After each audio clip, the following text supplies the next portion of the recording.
I never thought I'd be the guy sitting here, writing about how my wife, Lisa, betrayed me just days before our wedding. We'd been together for 5 years, long enough to think we knew everything about each other.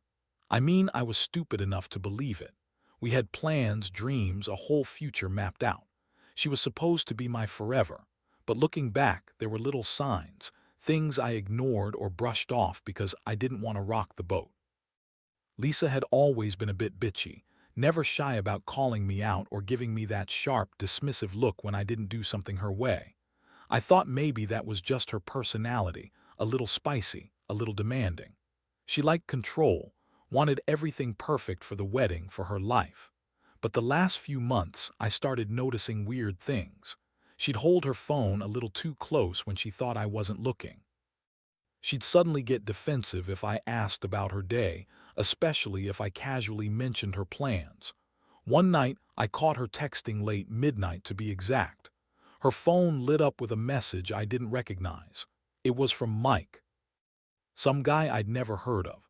I saw the word "can't wait" and a flurry of emojis, heart eyes, kissy faces, all that nonsense. My gut clenched then, but I told myself it was nothing. Maybe just a friend, maybe even a work thing. Still, I kept that message in the back of my mind, gnawing at me. Then there was the way she started dressing differently, more seductive, more flirtatious around Mike, I guess. She'd wear tighter dresses, give more lingering touches. Every time I asked about her going out with friends, she'd get bitchy, roll her eyes, dismiss me with a cold, "it's none of your business." That was a red flag, but like an idiot, I ignored it. I wanted to believe she loved me, that she'd never cheat. It's not like I thought she'd do something like that so close to the wedding. But things only got worse. A week before the wedding, I found another message that made my stomach drop. It was a screenshot of Lisa's phone, with her in the middle of a conversation, some flirty banter, talking about how she was naughty and couldn't wait to see him again. The message was from someone named Chris. I recognized the tone. It was dirty, suggestive, and absolutely not the kind of thing a wife should be texting another man when she's about to marry me. I didn't sleep that night.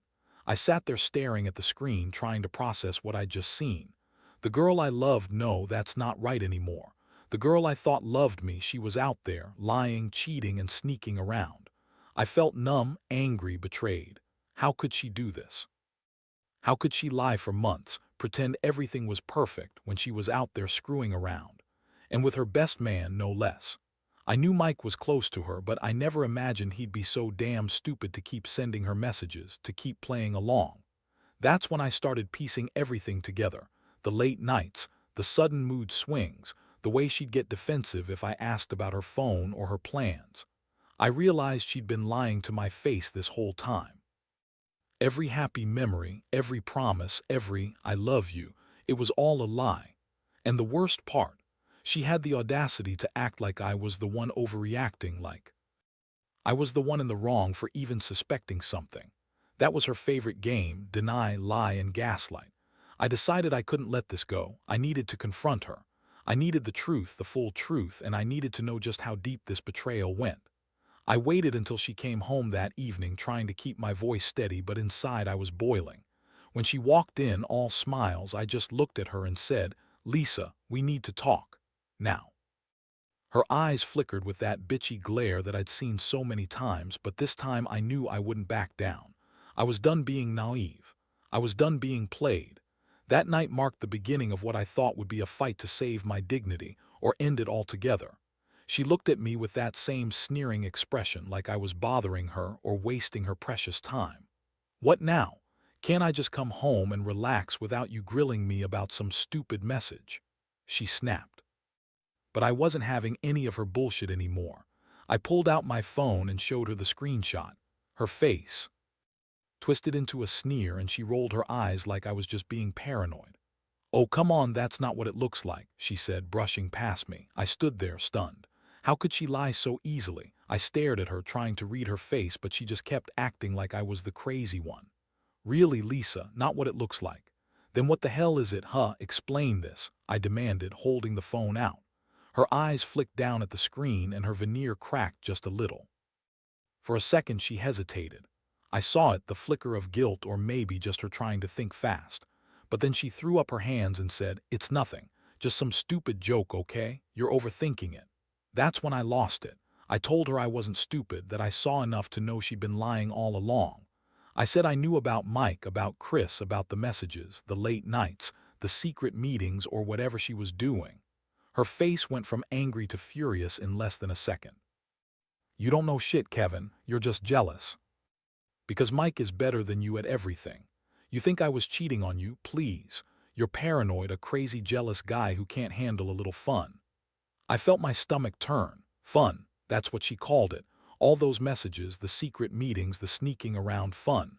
I looked at her and felt this deep, burning pain inside. How could she be so callous? How dare she call me jealous or crazy when she's out there, lying, screwing around, and trashing what we had? I told her I'd had enough, that I was done with her lies, done with the bullshit. She just smirked and said, "Whatever, Kevin. If you want to ruin everything over some messages, go ahead. But you're not going to find anything more. I didn't do anything else, I swear." That was the moment I realized her lies were just starting. I knew this wasn't just about messages or a quick fling. This was deeper, something she'd been hiding for months. I felt a mixture of rage and heartbreak swirling inside me. I'd trusted her. We'd planned this wedding, built our lives around each other, and now I found out she'd been screwing her best man and secretly messaging some other guy behind my back. I wanted to scream, to cry, to do something. But all I could do was stand there, clutching my phone, staring at her, feeling like I'd been punched in the gut. I told her I needed space, that I couldn't process this right now. She rolled her eyes again and sneered, "Fine. Whatever, Kevin. Do whatever you want. But you're wasting your time. You're not going to find any more than what you already saw."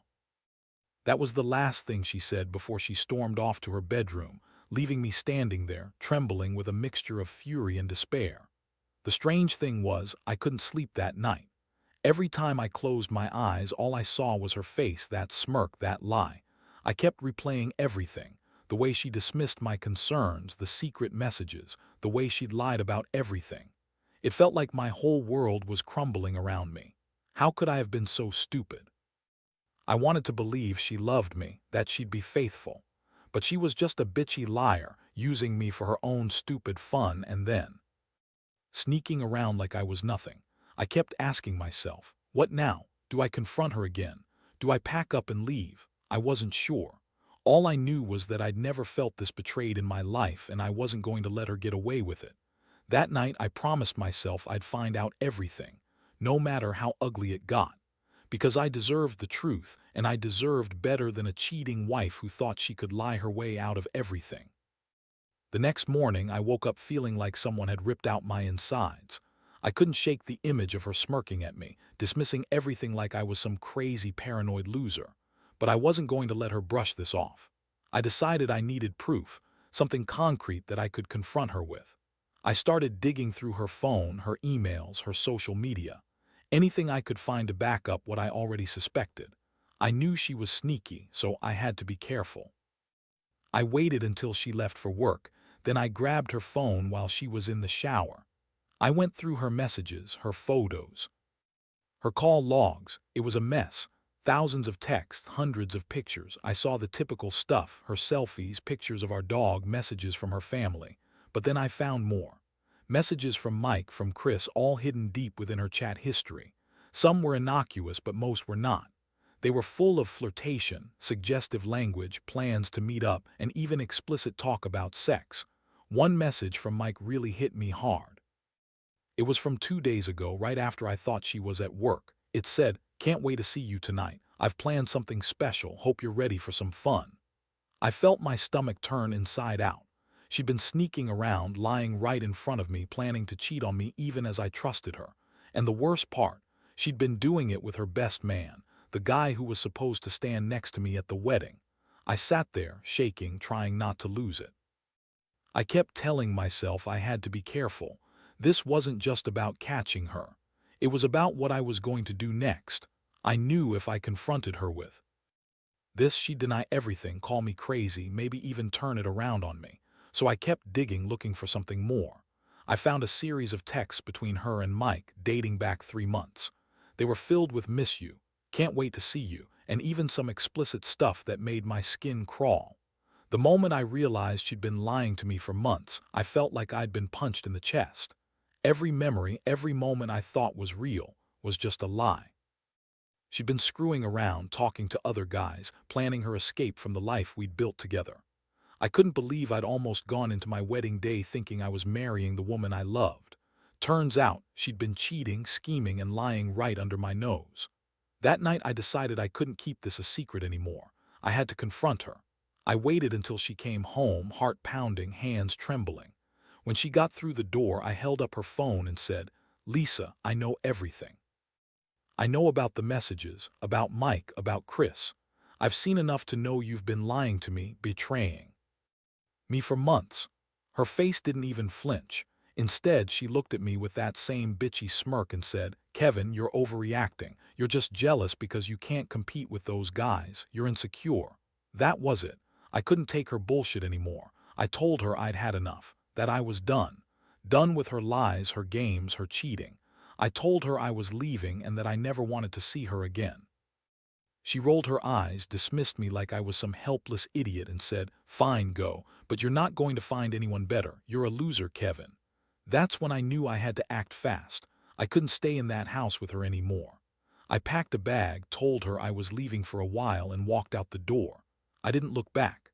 I felt this crushing wave of betrayal and anger, but also relief. I finally knew the truth. And in that moment, I realized that I deserved better than a woman who'd cheat on me with my own best man. It hurt like hell, but I knew I couldn't stay. Not with her. Not with the lies. I had to get out and figure out what to do next. The days that followed were a blur of anger, sadness, and confusion. I kept replaying everything, trying to make sense of it all. I felt numb, like my heart had been shattered into pieces. But deep down, I knew one thing: I wouldn't let her get away with this. I'd make sure she paid for her betrayal one way or another. And honestly, I wasn't sure if I'd ever trust again after this. But I knew I'd survive. I had to. After I left her that night, I stayed with a buddy for a while, just trying to process everything. It was like my mind was constantly racing, thinking about the betrayal, about how she'd lied and cheated for months right under my nose. The worst part was knowing she'd been out there, sneaking around with Mike, the guy I trusted enough to be my best man. That thought kept gnawing at me. How could he do that? How could she? It was a blow I wasn't prepared for, but I knew I couldn't just ignore it. I had to do something. The next day I started drafting what I wanted to say. I knew I couldn't just blow up and start yelling, at least not yet. I wanted her to understand the extent of what she'd done, how much she'd hurt me, and why I was walking away. But first I needed to see her again. I needed to confront her face to face. I figured that would give me the closure I needed, or at least clarify what her game was. I couldn't just let her keep lying to my face and pretending she didn't do anything wrong. So I called her. Her voice sounded cold, like she was already expecting me to crawl back. I told her I was coming over, that I needed to talk face to face. When she answered, she was bitchy, snide. "What now, Kevin? You're wasting your time. I told you I didn't do anything. Why are you so obsessed with this?" I told her I was done playing her games, that I'd seen enough, that I knew about Mike, about Chris, about her sneaking around. I told her I didn't want to hear her lies anymore. When I got to her place, she was still her bitchy, manipulative self. She looked me up and down, sneering. "So what's the big reveal? You finally caught me. Big deal, I don't care." But I saw her eyes flicker. She was nervous, maybe even scared. That made me angrier. I told her she'd been caught, that I knew about the messages, about how she'd been cheating on me with her best man, and how I'd also found out she'd been secretly messaging Mike for months, even before all this. Her lips pressed into a tight line. "Kevin, you're blowing this way out of proportion. I don't know what you're talking about. I'm not cheating." But I wasn't buying her bullshit anymore. I pulled out my phone and played her the messages I'd saved. Her face went pale, but she quickly threw her head back and scoffed. "That's all lies. You're just being paranoid. You're jealous because I'm better looking than your sorry ass. You think I'd cheat on you with Mike? Please." I'd had enough of her lies. I told her that any excuse, any denial wasn't going to change what I saw. That she'd been unfaithful, dishonest, and manipulative from the start. I told her I was done with her games, done with pretending I didn't see what was happening. I said I was leaving her and I'd be better off without her. Her response? A bitchy laugh, and then she looked at me like I was the crazy one. Go ahead, leave. Nobody's perfect, Kevin. You'll never find someone better. You're just a bitter little man who can't handle a woman being more successful than him. That was probably the moment I realized how deep her narcissism ran. She truly thought she was the victim here, that I was the one in the wrong for catching her. But honestly, I didn't care about her excuses anymore. Inside, I just felt empty, like everything I believed in was a lie. It wasn't just about the cheating. It was about her complete lack of respect, her manipulation, her lying. I was done. I told her she needed to pack her stuff, that I didn't want her in my life anymore. She threw another tantrum, but I didn't care. I'd made my decision. Walking out of her apartment, I felt this strange mixture of relief and devastation. The weight of betrayal was still heavy on my chest, but I knew I'd taken the first step toward healing. I'd exposed her lies, confronted her, and finally accepted that I'd been blind for too long. I had to start over, rebuild what was broken, because I realized I deserved someone who wouldn't cheat, lie, or manipulate me. That night, I finally allowed myself to accept that this was the end of the line for us. No more pretending, no more hiding, just the brutal truth and the painful process of moving forward. In the days that followed, everything felt surreal. I was walking around like a ghost, replaying moments I thought were real but turned out to be just illusions. I couldn't escape the image of her dismissive smirk or the way she lied so effortlessly. The betrayal cut deep, but what hurt even more was realizing how long she'd been doing this behind my back with Mike, with Chris. I started questioning everything, our memories, our future, my own judgment. How had I missed all the signs? How could I have been so blind? I decided I needed to make a clean break. No contact, no trying to explain myself further. I blocked her number, her social media, everything. I knew I had to cut her out of my life completely if I wanted to heal. But even as I did that, I felt a gnawing need for closure. Not just for me, but for my own sanity. I couldn't keep living in this cloud of betrayal. I had to understand what pushed her to this point. I started digging into her past, trying to find out if there were any signs I'd missed, any cracks in her facade I hadn't seen. Most of all, I was angry at her, at Mike, at myself for trusting her so blindly. I kept asking myself, what would I have done differently? Could I have saved what we had? But deep down, I knew the answer was no. She'd already made her choice. She'd chosen to lie, cheat, and manipulate for her own selfish reasons. And the worst part, she didn't seem to care. She dismissed everything I brought up, made me feel like I was the crazy one. That's what cut the deepest. The way she turned everything around, acting like I was the problem, not her. As I started to pick up the pieces, I realized I had to focus on myself. I needed to rebuild my confidence, find my footing again. I threw myself into work, spent time with friends, and tried to keep my mind occupied. But no matter what I did, I couldn't shake the feeling of betrayal. Every time I saw a couple walking happily, I felt a sharp sting of loneliness and anger. How could she do this? How could she lie about everything, especially to me? One night I sat alone in my apartment, staring at the ceiling, and let myself feel everything I'd been suppressing. Anger, sadness, disappointment, all of it. But amidst the chaos, I also felt a strange sense of clarity. I realized I was better off without her. I deserved someone who wouldn't cheat or lie, someone who valued honesty. I started making plans to move forward, to heal, to learn from this nightmare. I knew I'd carry this betrayal with me for a while, but I also knew I couldn't let it define me. I had to rise above it and learn to trust again eventually. Right now, though, I just wanted to be alone, to process what happened and come to terms with the fact that my life had changed forever. It was a brutal lesson, one I never saw coming, but I was determined to come out stronger on the other side. I owed myself that much. Looking back now, I realized that this entire experience was a wake-up call I didn't see coming. I thought I knew her, thought I knew us, but it turned out I was living a lie. The betrayal cut so deep that I honestly wondered if I'd ever recover from it. But in the end, I learned something essential. No matter how much you trust someone, you can't control their actions. And sometimes, even the people closest to you are capable of doing things you'd never imagine. What really struck me was how her lies and betrayal revealed her true character, or lack thereof. It's easy to be the perfect wife, the perfect partner when everything's smooth sailing. But when the pressure hits, that's when the truth comes out. She proved to me that she was selfish, manipulative, and willing to throw away everything we built just for her own pleasure. That realization hurt worse than the betrayal itself, but it also freed me in a strange way. Healing has been a slow process. I won't pretend I'm completely over it. Some nights still hit hard. I still feel the sting of her lies, the emptiness of knowing I was played for a fool. But I also feel a sense of relief, a weight finally lifted from my shoulders. I've learned to trust myself again, to listen to those little red flags I ignored for so long. I've become more cautious, more aware of what I deserve, and I've come to accept that some people just aren't worth the pain, no matter how much you love them. If there's one thing I want anyone reading this to take away, it's this: don't ignore your gut. When something doesn't feel right, when your partner starts acting suspicious, when they lie or dismiss your concerns, pay attention. Because that's usually when everything starts falling apart.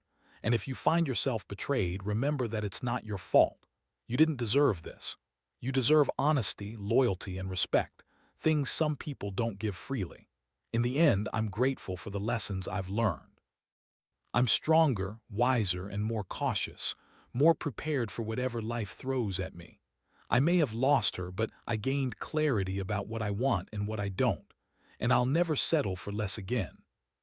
So here I am, picking up the pieces of a shattered life, knowing that I'll build something better from this. It's not easy, and I still have my moments of doubt and anger, but I also have hope. Hope that there's someone out there who won't lie or cheat, someone who will truly value me for who I am. That's the future I'm looking forward to now. Because at the end of the day, the betrayal taught me one important thing: I am enough and I deserve better.